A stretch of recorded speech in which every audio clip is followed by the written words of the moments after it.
Nombor 3. Budak kecil berbulu. Sebelum admin sambung, sekiranya korang ada kisah seram tersendiri yang ingin admin ceritakan pada video-video Top 5 Malaysia, boleh email pada top5malaysia1@gmail.com. Menurut YouTube That Galley Guy, tahun 2009, seorang kru kapal mengalami kejadian paling menyeramkan dalam hidupnya sewaktu dia berada di atas kapal. Ketika itu, kapalnya sedang roadside di Jeddah. Malam itu, dia ditugaskan oleh chief mate untuk membuat round check di kawasan steering gear room, tempat yang memang sunyi dan gelap. Langkahnya perlahan, hanya bunyi derap tapak kasut kedengaran. Tiba-tiba, dia rasa meremang, seakan-akan ada mata yang memerhati. Bunyi sesuatu dari tangki, dia menoleh dan terus kaku. Seorang budak kecil, badannya dipenuhi bulu, baru keluar dari dalam tangki. Dia terkedu. Apa benda tu? Kemudian budak itu berlari masuk ke tangki lain yang jaraknya terletak lebih kurang 5 meter. Jantungnya berdegup kencang. Dia cuba yakinkan diri mungkin dia salah nampak. Aku nampak ada satu lembaga, dia macam budak kecil budak kecil tinggi dalam paras pinggang Badan penuh dengan bulu. Okey, badan dia penuh dengan bulu, dia keluar daripada tangki. Tapi entah kenapa, rasa ingin tahu menguasai. Dia toleh ke belakang lagi, makhluk itu masih ada. Kali ini berlari ke tangki lain seakan bermain dengannya. Panik, dia terus berlari naik ke atas. Mukanya pucat. Chief mate nampak. Kau kenapa ni? Dengan nafas tercungap-cungap, dia menjawab, Chief, saya nampak benda dekat bawah budak kecil penuh bulu dekat kawasan steering gear. Tapi beberapa anak kapal yang sudah lama bekerja hanya tersenyum. Salah seorang berkata, memang ada benda kat situ.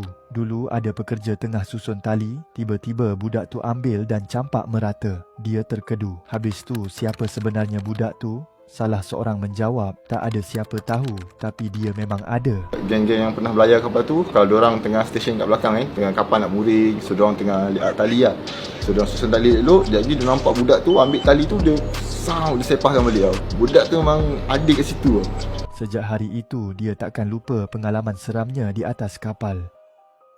Nombor 2. Roh Chief Engineer.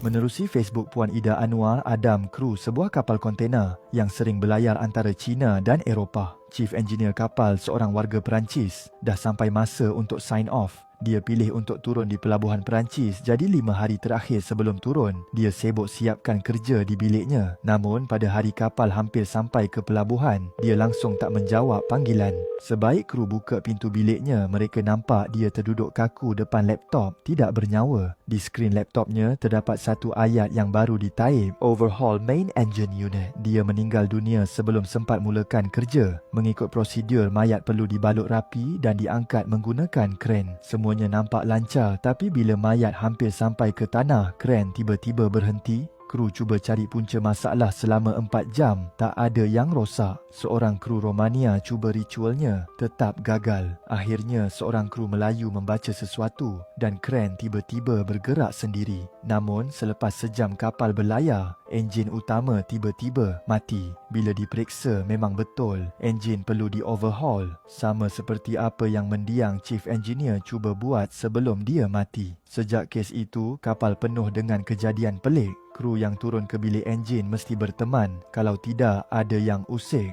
Paling aneh, setiap kali ketua jurutera cuba memulakan paperwork bertajuk Overhaul Main Engine Unit, mereka akan mengalami tekanan kuat di dada. Ia seolah-olah sesuatu tidak mahu kerja itu diteruskan. Mungkinkah mendiang chief masih ada di kapal atau ada sesuatu yang lain? Nombor 1. Lembaga menyerupai. Menurut YouTube That Galley Guy, ketika dalam pelayaran ke China, seorang kru kapal telah mengalami kejadian aneh yang sukar dijelaskan. Dia bertugas bersama pegawai ketiga dalam 2 shift, iaitu pada jam 4 pagi hingga 8 pagi dan 4 petang hingga 8 malam. Pada 1 pagi, pegawai ketiga masuk ke tandas. Kru mendengar bunyi pintu dikunci dari dalam. Namun, sebaik keluar, tiada bunyi pintu dibuka. Tok office aku tu pergi toilet. Tak apa lah, aku dengar lah dia masuk toilet tu kan, dengar bunyi dia lock pintu semua. Tak apalah, lepas tu tak ada dengar bunyi dia unlock pun, tiba-tiba ada orang buka tirai belakang. Aku duduk kat radar time tu.